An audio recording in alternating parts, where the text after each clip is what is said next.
through my jacket like a rusty blade as I wrestled with the engine of my beat-up Ford. 23 years of marriage, and I was still fixing things that should have been replaced a decade ago. Just like everything else in my life. Dad! I looked up from the carburetor to see my daughter Amelia standing in our driveway, her face pale as moonlight. She was clutching something in her trembling hands, a small digital recorder, the kind they use in college journalism classes. What's wrong, sweetheart? I wiped my greasy hands on an old rag, studying her expression. Amelia had always been tough, like her old man. Seeing her shake like this made my stomach clench. I need you to listen to something. Her voice cracked. But first you need to promise me you won't do anything stupid. I almost laughed. Stupid was my middle name, according to my wife Martha. Martha, who was working late again at the accounting firm. Martha, who hadn't looked at me with anything resembling affection in 2 years. Martha, who seemed to find every excuse to avoid coming home. What kind of stupid are we talking about here? I asked, trying to keep my tone light. Amelia's eyes filled with tears. The kind that destroys families. She pressed the recorder into my palm. It felt warm, like it had been clutched tight for hours. I was at Mom's office today, dropping off her lunch. She forgot it again. Amelia's words came out in a rush. I went to her office, but she wasn't there. Her assistant said she was in the conference room with Rick Donovan from the tax department. Rick Donovan. I knew the name. Martha mentioned him occasionally, always with a little too much enthusiasm. 41 years old, divorced, drove a silver BMW that probably cost more than I made in a year. The conference room door was closed, but I could hear voices inside. At first, I thought they were just working, but then Amelia swallowed hard. I heard Mom laugh. You know that laugh she used to do when you two were happy, before everything went wrong? My chest tightened. I hadn't heard that laugh in years. I should have walked away, Dad. I should have just left the lunch with her assistant and gone back to campus. But something made me stay. Something made me turn on my recorder and press it against the door. The device felt heavier in my hand now, like it contained something toxic. What's on here, Amelia? Just listen to it, Dad. But remember what you promised. No stupid moves. I hadn't promised anything, but I nodded anyway. She turned and walked toward her car, a 10-year-old Honda that I'd helped her buy with money from my struggling auto repair shop. I'm going back to school. I can't be here when you hear it. Amelia, wait. But she was already backing out of the driveway, leaving me standing there with the recorder burning a hole in my palm. I looked at our house, a modest 2-story colonial that we'd bought when times were better. Martha's BMW was gone, of course. She wouldn't be home for hours. Plenty of time to listen to whatever my daughter had captured. I went inside, grabbed a beer from the fridge, and sat down at the kitchen table. The recorder sat in front of me like a small black bomb. For 20 minutes, I just stared at it. Then I pressed play.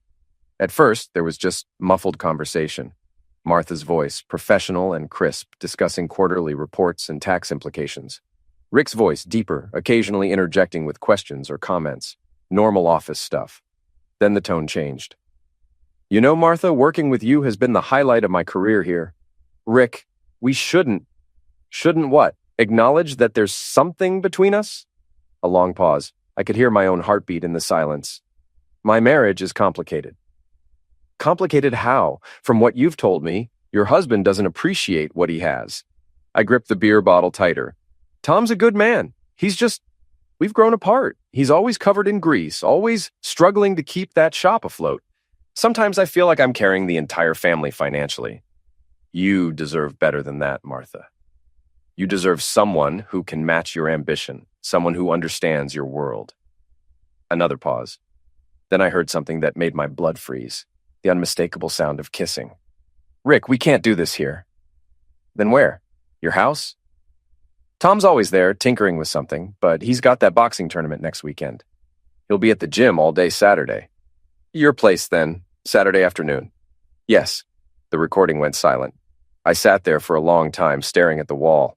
The beer in my hand had gone warm. Outside, the October wind rattled our windows like skeletal fingers. 23 years of marriage, 2 kids, a mortgage, a business we'd built together with our own hands and dreams. And she was throwing it away for Rick Donovan and his silver BMW. My phone buzzed. A text from Martha. Working late again. Don't wait up. I almost laughed. The audacity of it was almost impressive. I looked around our kitchen. At the family photos on the refrigerator, at the coffee mug she'd given me last Christmas that said, "World's okayest husband." Even her gifts had been backhanded insults, but I'd taken it all. The condescension, the financial pressure, the growing distance. I told myself it was temporary, that we'd work through it. Now I knew the truth. My phone rang. It was Frank Kowalski, my old boxing coach. "Tommy boy, you coming to the gym tonight? Got some new kids I want you to work with." Frank's gym was the only place I felt like myself anymore. The only place where being tough and blue-collar was an asset, not a liability. "Yeah, Frank, I'll be there." "You sound funny. Everything okay?" I looked at the recorder again. Everything's perfect. After I hung up, I made myself a sandwich and ate it slowly, thinking. Martha wouldn't be home until after 10. That gave me 3 hours to decide what to do with the information my daughter had handed me. The old Tom would have confronted Martha immediately, would have demanded explanations and apologies, would have begged her to choose our family over Rick Donovan. But I wasn't the old Tom anymore. The old Tom was dead.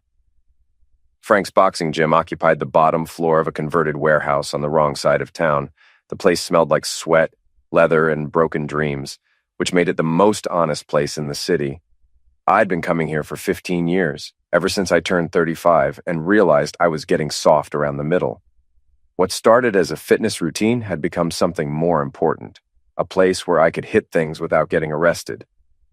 "You look like heck," Frank said when I walked in. He was in his 60s, built like a fire hydrant, with hands that had seen more fights than a bouncer at a biker bar. "Thanks for the pep talk, coach."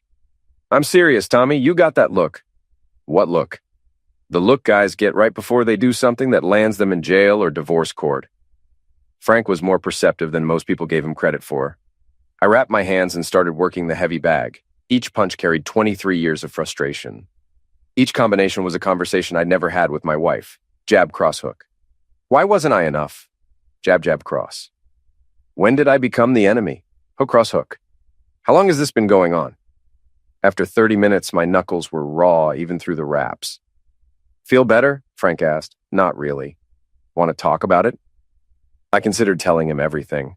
Frank had been divorced 3 times. He understood betrayal better than most. But something held me back. Maybe it was pride. Maybe it was shame. "Just work stuff," I lied. Frank nodded, but his eyes said he wasn't buying it. I stayed at the gym until closing time, then drove home through empty streets. Martha's BMW was in the driveway.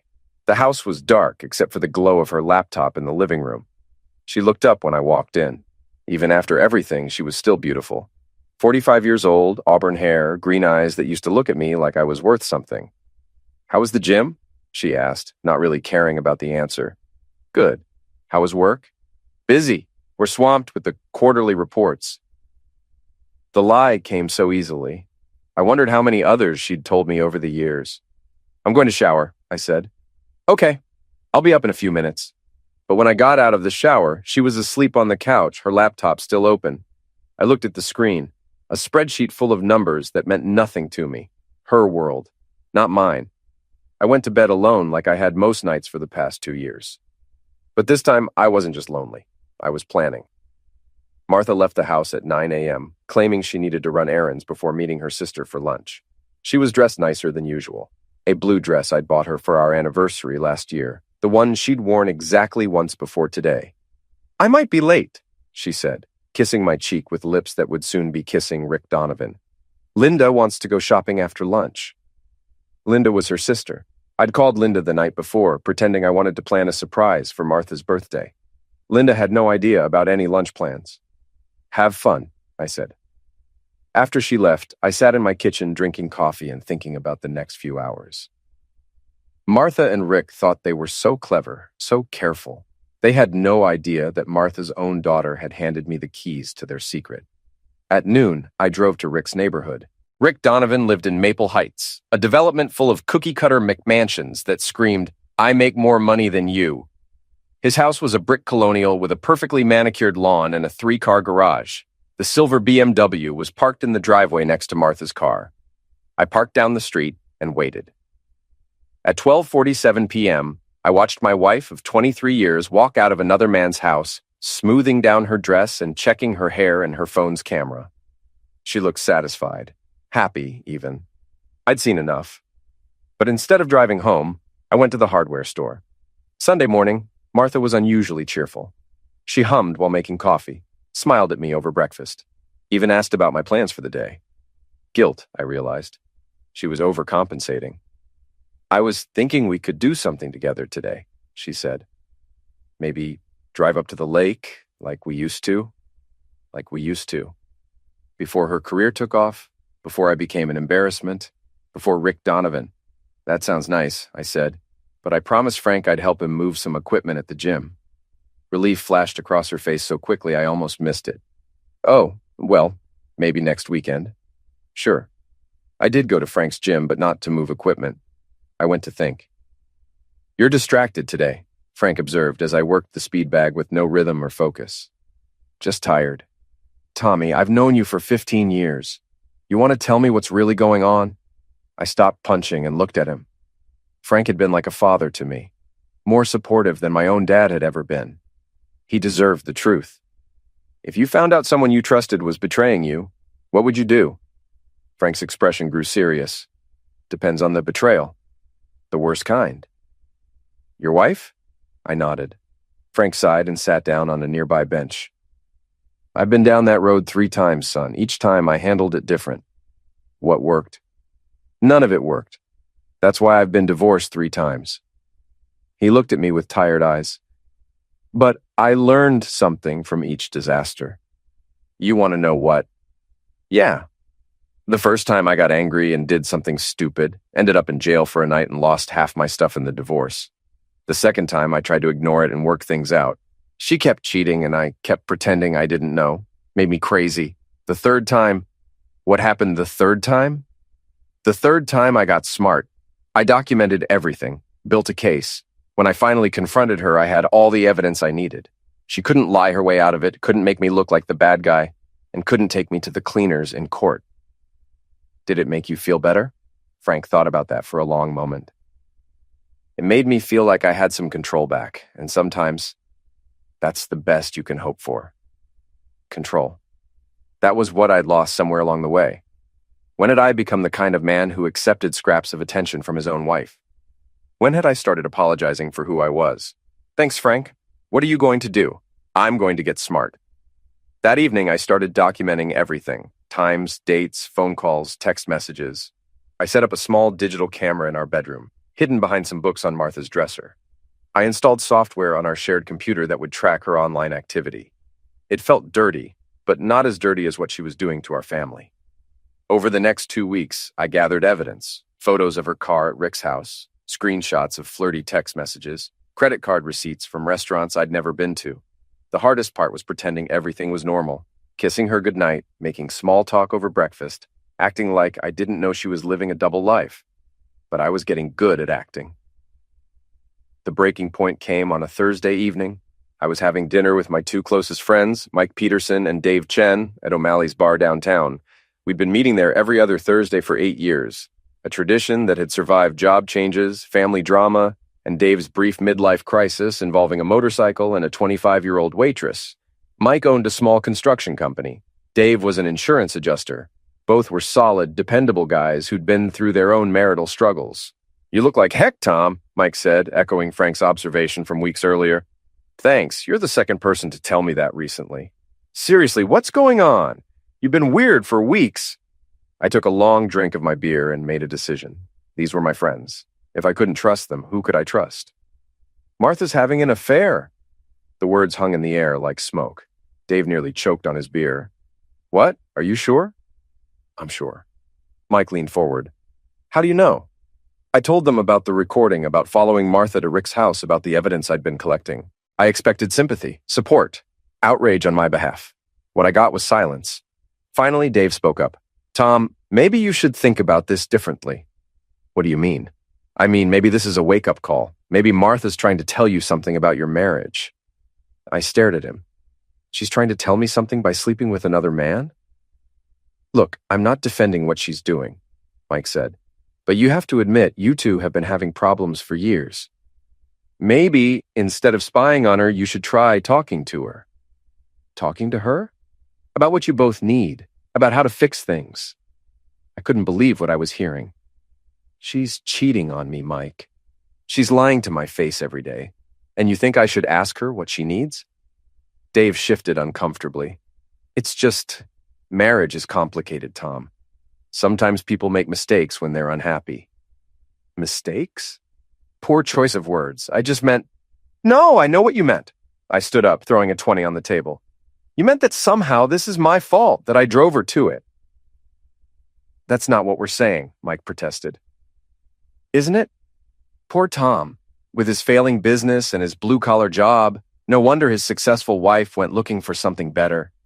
Tom, sit down. Let's talk about this. But I was already walking away. Tom, Dave called after me. Don't do anything stupid. There was that word again. Stupid. I drove home in a rage, but not at Martha, at my friends, at the people who were supposed to have my back. When I got home, Martha was in the living room watching TV. You're home early, she said. How were Mike and Dave? Fine. You look upset. Did something happen? The concern in her voice might have been genuine. It was hard to tell anymore. Just tired. Come sit with me. We never just sit together anymore. So I sat next to my cheating wife on our couch and pretended to watch a romantic comedy while she texted with her lover. The irony was suffocating. The next Thursday, Mike called to see if I was coming to O'Malley's. I don't think so, I said. Come on, Tom. We need to talk about what happened last week. What's to talk about? You made your position clear. We're your friends. We're worried about you. Friends. Right. But something in Mike's tone made me reconsider. Maybe I'd overreacted. Maybe they were just trying to help in their own misguided way. Fine, but I'm not discussing Martha. Fair enough. I met them at our usual table. The atmosphere was tense from the moment I sat down. Look, Tom, Dave started, we've been thinking about what you told us last week. I thought we weren't discussing that. Just hear us out, Mike said. We talked to our wives about the situation. You did what? We didn't use names or anything. We just described the situation hypothetically. I felt my face getting hot. You discussed my marriage with your wives? And they both said the same thing, Dave continued, ignoring my question. They said that when a woman strays, it's usually because she's not getting something she needs at home. So, this is my fault. Nobody's saying it's your fault, Mike said. But maybe you need to look at your role in this. My role? When's the last time you took Martha out somewhere nice? When's the last time you bought her flowers or planned a romantic evening? I stared at him. When's the last time she acted like she wanted any of those things from me? Maybe she stopped asking because she got tired of being disappointed. The words hit me like a physical blow. Wow, I said quietly. You really think this is on me? We think marriage takes two people, Dave said. And maybe, if you put as much energy into winning your wife back as you're putting into spying on her, you might actually save your marriage. Instead of destroying it, Mike added.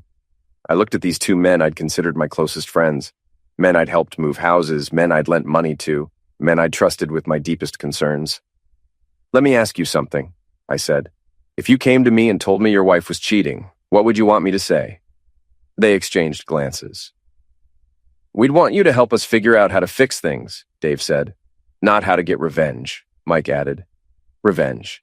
There was a word I hadn't used, even in my own head.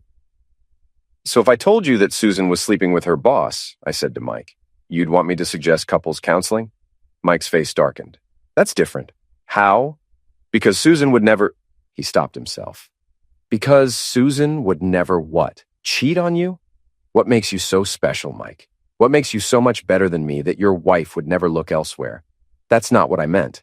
Sure it is. You think I deserve this. You think I'm such a lousy husband that of course Martha went looking for something better? Tom, calm down, Dave said. Don't tell me to calm down. You know what I think? I think you're both so terrified that your own wives might cheat that you need to believe it's something the husband brings on himself. Because if it can happen to a good guy for no reason, then it can happen to you too. I stood up again, but this time I wasn't walking away. And you know what else? I think you're jealous. Jealous? Mike laughed. Of what? Of the fact that my wife makes more money than I do. Of the fact that she's successful and ambitious. You've both made little comments over the years about how I married up. Well, guess what? Marrying up doesn't make you immune to betrayal. It just makes people like you think you deserve it when it happens. The bar had gotten quieter. Other patrons were starting to stare. "Tom, sit down," Dave hissed. "You're making a scene." "Am I? Good. I'm tired of keeping quiet about things that matter." "You're drunk," Mike said. "I've had 2 beers. I'm not drunk. I'm just done pretending that my friends actually give a care about me." "Of course we care about you," Dave said. "That's why we're trying to help." "This isn't help. This is victim blaming wrapped up in concern trolling." I leaned forward, lowering my voice. "Here's what real friends would do. Real friends would be outraged on my behalf. Real friends would offer to help me figure out my next move. Real friends wouldn't immediately assume I deserved to be betrayed by the person I trusted most." Mike's face was red now. "You want to know what real friends do? Real friends tell you the truth even when you don't want to hear it. And the truth is, you've been checked out of your marriage for years. You've been coasting, taking Martha for granted, and now you're surprised that she found someone who appreciates her?" The words hung between us like a challenge. "There it is," I said quietly. "The truth comes out. You do think I deserve this." "I think you contributed to it," Mike said. "And I think instead of playing victim, you should take some responsibility." Something snapped inside me. "Responsibility? You want to talk about responsibility? I've worked 60-hour weeks for 20 years to build a business that supports my family. I've never cheated, never lied, never made my wife feel like she wasn't enough. But somehow, when she decides to throw away our marriage for a guy with a BMW, it's my fault for not buying enough flowers?" My voice was getting louder again. "You know what your problem is? Both of you? You're so whipped by your own wives that you can't imagine a world where a woman might actually be wrong, where a woman might be selfish and cruel and destructive. So when faced with evidence that women are just as capable of betrayal as men, you have to find a way to make it the man's fault." "That's enough," Dave said, standing up. "Is it? Because I'm just getting started. You want to know about taking responsibility? How about Martha takes responsibility for making vows she didn't intend to keep? How about she takes responsibility for lying to my face every day? How about she takes responsibility for destroying our children's sense of family?" "You're out of line," Mike said. "Am I? Or am I finally drawing some lines of my own?" I looked at both of them, these men I'd considered brothers, and felt something die inside my chest. "You know what? You're right about one thing. I have been checked out. I've been sleepwalking through my life, accepting scraps of affection, apologizing for taking up space in my own house. But that ends now." I threw another 20 on the table. "Thanks for opening my eyes, guys, about a lot of things." "Tom, don't leave like this," Dave called as I walked away. But I was already gone. After the confrontation with Mike and Dave, something crystallized in my mind. I'd been approaching this all wrong. I'd been thinking like a victim, like someone who needed to prove his case to a jury of people who'd already decided he was guilty, but I wasn't on trial. Martha was. I spent the weekend refining my strategy. No more gathering evidence for some imaginary court case. No more hoping for sympathy from friends who'd rather blame me than face the possibility that betrayal could happen to anyone. This was about consequences. Monday morning, I called in sick to work and drove to Martha's office building. I parked across the street and watched the parking garage. At 11:30 a.m., Martha's BMW pulled out, followed closely by Rick's silver sedan. I followed them to the Marriott downtown. They spent 2 hours there. While they were inside, I called Martha's direct line at work. "Martha Brennan's office, this is Jennifer." "Hi, Jennifer, this is Tom, Martha's husband. Is she available?" "Oh, hi, Mr. Brennan. I'm sorry, but Martha's in meetings all afternoon." "Can I take a message?" "No message, thanks." So Martha's assistant was covering for her. How many people were complicit in this betrayal? That evening, Martha came home with shopping bags from an expensive boutique. "What's the occasion?" I asked. "No occasion. I just saw some things I liked." "New lingerie, probably. For Rick?" "How was work?" "Busy. Meetings all day." The lie came so easily. I wondered if she even felt guilty anymore. That night, after Martha fell asleep, I went through her phone. She'd gotten careless, or maybe she just didn't think I was smart enough to figure out her password. It was Rick's birthday. The text messages were explicit, detailed. They talked about me like I was an obstacle to be managed, a problem to be solved. "Tom's getting suspicious," Martha had written the day before. "Maybe it's time to tell him," Rick had replied. "Not yet. I need to figure out the finances first, and Amelia's still in school. I'm tired of sneaking around. I want to be with you properly. Soon, I promise, soon." They were planning to end our marriage, but on their timeline, when it was convenient for them. I took screenshots of everything. The next morning, Martha was unusually affectionate. She made my favorite breakfast, kissed me goodbye, even suggested we plan a weekend getaway. "That sounds nice," I said. "Where were you thinking? Maybe that bed and breakfast in Vermont we went to for our anniversary a few years ago? The one where we'd had our last genuinely good weekend together." She wanted to take me there to break up with me, I realized, to soften the blow with nostalgia. "Let me check my schedule," I said. After she left, I called the bed and breakfast. They had no reservation under our name, but they did have one under Rick Donovan's name for the following weekend. The audacity was breathtaking. I decided it was time to involve my son Ross. Unlike his sister, Ross had always been a pragmatist. He worked in IT for a tech company in Boston and had inherited my suspicious nature along with Martha's analytical mind.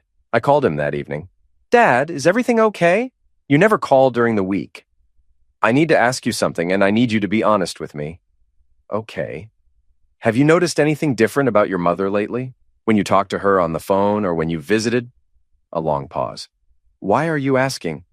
"Just answer the question, Ross." Another pause. "She seems happier, I guess, more energetic. She talks about work a lot more than she used to." "Does she mention anyone specific at work?" "There's some guy named Rick she talks about sometimes. She says he's really smart, really ambitious. Why? So she'd been talking about Rick to our son, building the narrative, preparing the ground. Ross, I need you to listen to me very carefully. Your mother is having an affair with Rick." Silence. "Dad, are you sure? I mean, Mom would never—" "She would. She is. I have proof." I told him about the recording, the surveillance, the text messages. Unlike my so-called friends, Ross listened without judgment. "Jesus, Dad, I'm so sorry. I need to ask you something else. When your mother talks about me to you, what does she say?" Ross hesitated. "Dad, I don't think—" "I need to know. She worries about you, about the business, about your health. She says you've been distant lately, that you don't seem happy. Does she say it's her fault?" "No, she says she thinks you're going through some kind of midlife crisis, that maybe you need counseling or something." So that was her narrative. Poor Martha, dealing with her unstable husband's midlife crisis while finding comfort in the arms of a colleague. When she finally left me, everyone would understand. They'd probably applaud her for staying as long as she did. "What are you going to do, Dad?" "I'm going to end this, but I'm going to do it right." "What does that mean?" "It means your mother thinks she's in control of this situation. She thinks she gets to decide when and how our marriage ends. She's wrong. Dad, please don't do anything that's going to make this worse." "Worse for who?" "For everyone. For you, for Mom, for me and Amelia. Ross, your mother has already made it worse. I'm just going to make sure she doesn't get to control the narrative anymore." After I hung up, I sat in my kitchen and thought about the conversation. Even my own son was worried about what I might do. Everyone seemed to think I was the unstable one, the wild card who might do something destructive. They were right to worry, but not for the reasons they thought. Friday afternoon, I called Martha at work. "Hi, honey," she said, sounding surprised. "Is everything okay?" "Everything's fine. I just wanted to let you know that I'm going to that boxing tournament in Springfield this weekend, the one Frank's been talking about." "Oh, right. I'd forgotten about that." She hadn't forgotten. She was counting on it. "I'll probably leave early Saturday morning and won't be back until Sunday evening. Will you be okay on your own?" "Of course. I'll probably just have a quiet weekend, maybe catch up on some reading." "Reading, right. Sounds perfect. I love you." "Love you too." The words felt like ashes in my mouth. Saturday morning, I made a big show of loading my gym bag into the truck and kissing Martha goodbye. I even called out, "See you Sunday," as I drove away. But instead of heading to Springfield, I drove to a motel on the other side of town and checked in under a fake name. Then I settled in to wait. At 2:17 p.m., Rick's BMW pulled into my driveway.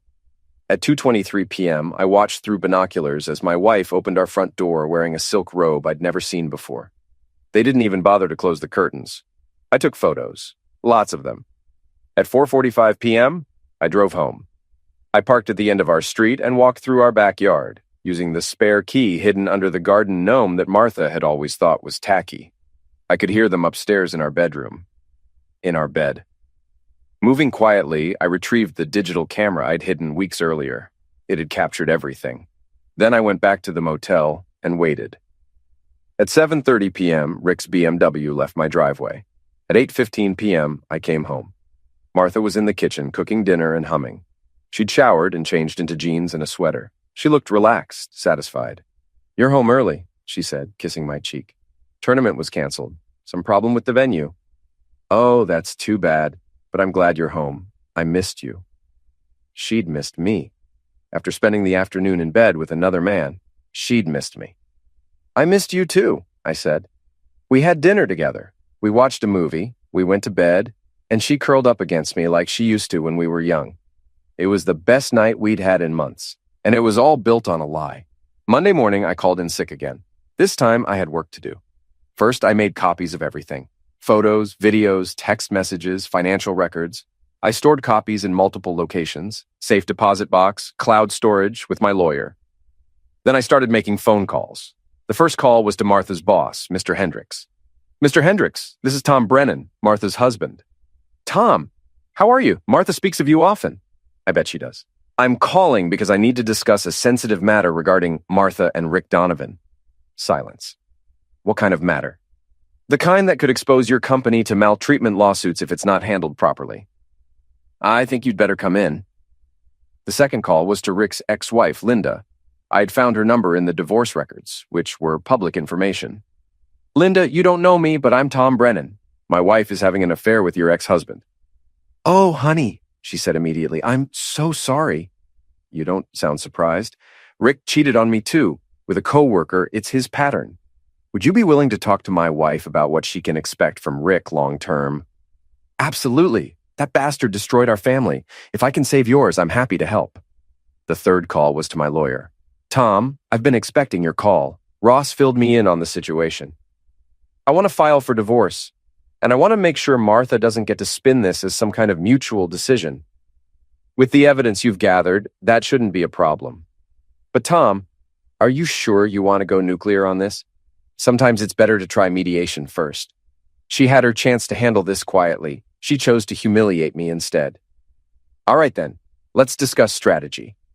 By Wednesday, everything was in place. Thursday evening, I suggested we go out to dinner. "Somewhere nice," I said, "to celebrate." "Celebrate what?" Martha asked. "Us. It feels like we're finally getting back on track." She smiled, but there was something uncertain in her eyes. I made reservations at Chez Laurent, the fanciest restaurant in town. The kind of place Martha loved, but we rarely went to because of the expense. "This is lovely," she said as we were seated. "But what's the occasion really? Can a man take his wife out for a nice dinner?" "Of course. It's just, you've been different lately. Happier. I've been thinking about our marriage, about what I want from it. And what do you want?" I looked across the table at this woman I'd loved for 23 years. This woman who'd shared my bed while planning to leave me. This woman who'd let me make a fool of myself while she and her lover laughed at my ignorance. "I want honesty," I said. Something flickered in her eyes. "Honesty? Complete honesty. No more secrets, no more lies. No more pretending." Her hand trembled slightly as she reached for her wine glass. "Tom, what are you talking about?" I pulled out my phone and placed it on the table between us. "I'm talking about Rick Donovan." The color drained from her face. "I'm talking about the Marriott. About Saturday afternoons when I'm supposedly at the gym. About the text messages and the photos and the plans you've been making behind my back. Tom, I'm talking about 23 years of marriage that you threw away for a man who's already destroyed one family and will eventually destroy yours too." Tears started flowing down her cheeks. "How long have you known?" "Long enough." "What are you going to do?" I signaled the waiter for the check. "I'm going to give you what you want, Martha. Your freedom. But I'm going to do it on my terms, not yours." "What does that mean?" "It means you don't get to control the narrative anymore. You don't get to paint me as the problem. You don't get to make this about my shortcomings or your needs or the state of our marriage." I stood up and dropped cash on the table. "It means everyone's going to know exactly what kind of person you are. Tom, please, we can work this out. We can go to counseling. We can't do anything, Martha. There is no we anymore. You made sure of that." I walked away, leaving her crying at the table. When I got home, I found Rick's BMW in my driveway. He was waiting for me in my living room. "We need to talk," he said. "No," I said, "we really don't. Martha told me what happened at dinner. This doesn't have to get ugly, Tom." "It's already ugly, Rick. You made it ugly when you decided to sleep with my wife in my bed. Look, I know you're hurt. Do you? Do you know what it's like to have your life destroyed by someone you trusted? Someone you loved? Rick stood up. He was taller than me, probably stronger, but I'd been training at Frank's gym for 15 years and I was running on pure rage. I know this is difficult, he said, but Martha and I, what we have is real. We didn't plan for this to happen. You didn't plan to fall in love. How romantic. Did you plan to humiliate me? Did you plan to destroy my children's family? Or was that just a happy accident? The kids will be fine. Kids are resilient. That's when I hit him. Not a wild, emotional swing, but a clean, technical combination that Frank would have been proud of. Jab to the solar plexus, cross to the jaw, hook to the ribs. Rick went down hard. Get out of my house, I said, and don't come back. He struggled to his feet, holding his jaw. You're crazy, he said. Maybe, but I'm not a coward who sneaks around behind people's backs. After he left, I called Martha. Your boyfriend just left my house. If either of you come here again, I'm calling the police. Tom, we need to talk about this like adults. Adults don't cheat on their spouses, Martha. Adults don't lie to their children. Adults don't destroy families for their own selfish desires. You hit Rick. Rick was in my house uninvited. I defended my property. This isn't you, Tom. This isn't who you are. You're right. The old Tom would have begged you to come back. The old Tom would have blamed himself for your choices. But the old Tom is dead, Martha. You killed him. I hung up. The next morning, I drove to Martha's office building.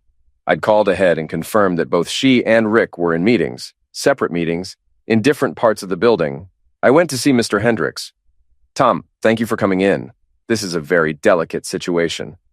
It's about to become less delicate. I showed him the photos, the text messages, the evidence of Martha and Rick's affair.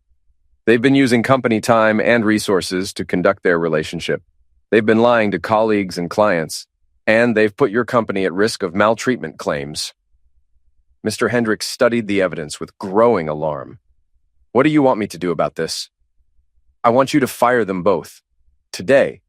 Tom, I understand you're angry, but Mr. Hendricks, let me explain something to you. In about an hour, I'm going to start showing this evidence to people. Lots of people.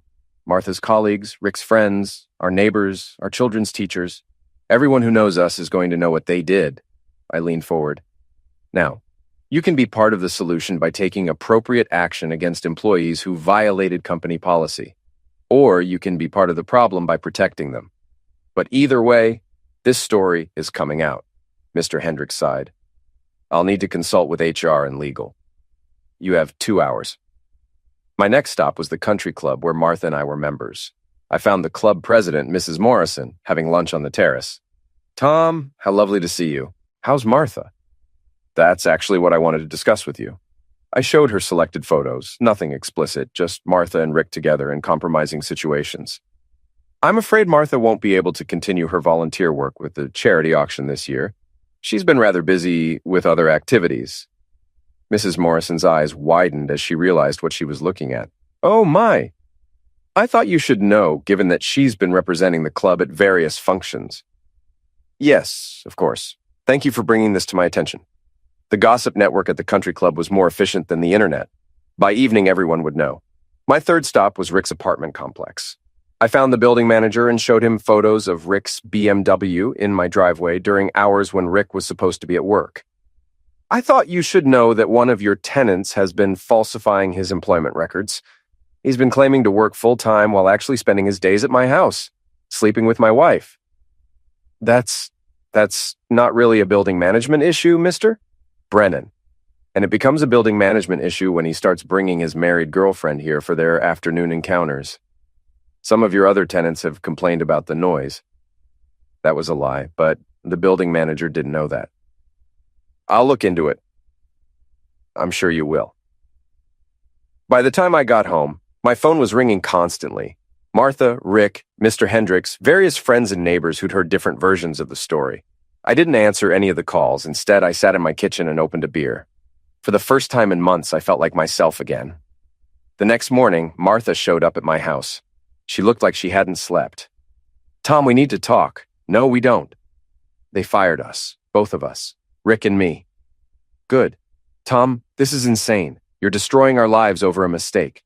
Your mistake. Your consequences. What about Amelia's tuition? What about the mortgage? What about our future?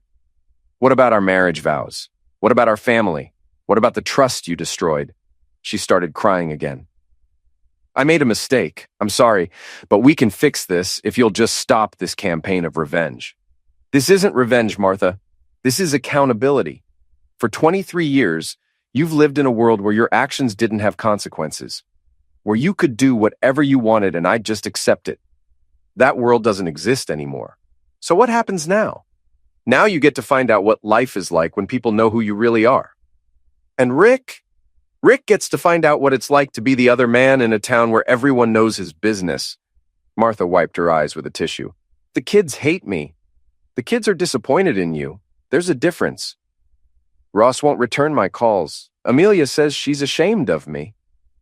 Then maybe you should think about why that is. I never meant for any of this to happen. You meant for all of it to happen, Martha. You just didn't mean to get caught.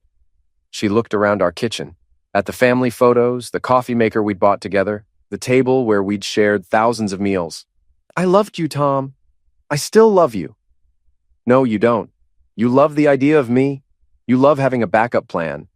You love knowing there's someone who'll forgive you no matter what you do. But you don't love me. That's not true. If you loved me, you wouldn't have betrayed me. If you loved our family, you wouldn't have risked destroying it for a few months of excitement with a man who's already proven he can't be trusted. I stood up and walked to the door. I want you out of this house by the end of the week. Take whatever you want, but don't take anything that belongs to the kids. Where am I supposed to go? That's not my problem anymore. After she left, I called my lawyer. How did it go? He asked. Better than expected. She's finally starting to understand that actions have consequences. And Rick? Rick's discovering that being the other man isn't as glamorous when everyone knows about it. Any regrets? I thought about that for a moment. No, for the first time in years, I feel like I'm in control of my own life. What's next? Next, I rebuild. But this time, I do it on my own terms. ##. Epilogue 6 months later. I was working under the hood of a classic Mustang when Frank walked into my shop. How's business? He asked. Good. Better than good, actually. It was true. Word had gotten around about what Martha had done, and somehow that had translated into more customers. Maybe people respected a man who fought back. Maybe they just felt sorry for me. Either way, I wasn't complaining. You look different, Frank observed. Different how? Lighter. Like you're not carrying the weight of the world anymore. He was right. I felt lighter, freer, like I'd been holding my breath for years and could finally exhale. Martha called me yesterday, I said. Yeah? What did she want? To tell me she and Rick broke up. Apparently he wasn't interested in a long-term relationship with an unemployed woman with baggage. Frank snorted. Shocking. She wanted to know if we could try again, if I'd consider counseling. What did you tell her? I told her that some things can't be fixed. Some trust can't be rebuilt. Some bridges can't be uncrossed. How did she take it? About as well as you'd expect. I closed the hood of the Mustang and wiped my hands on a rag. You know what's funny, Frank? I spent months thinking about revenge, planning how to hurt her the way she hurt me. But in the end, the best revenge was just telling the truth. Just making sure everyone knew who she really was. And now I'm free. Free to build the life I actually want instead of the life I thought I was supposed to want. Frank smiled.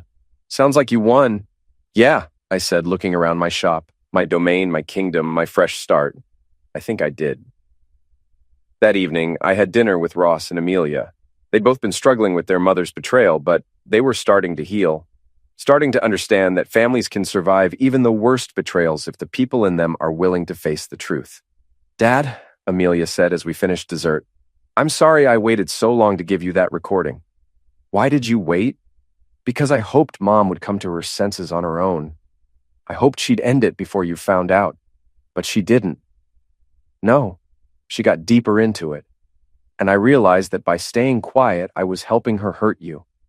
You did the right thing, sweetheart. It doesn't feel like the right thing. It feels like I destroyed our family. Your mother destroyed our family. You just made sure the truth came out. Ross reached across the table and squeezed his sister's hand.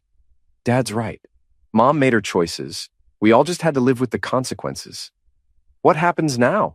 Amelia asked. Now we build something new, something better, something based on honesty instead of lies. Without Mom? Your mother will always be your mother.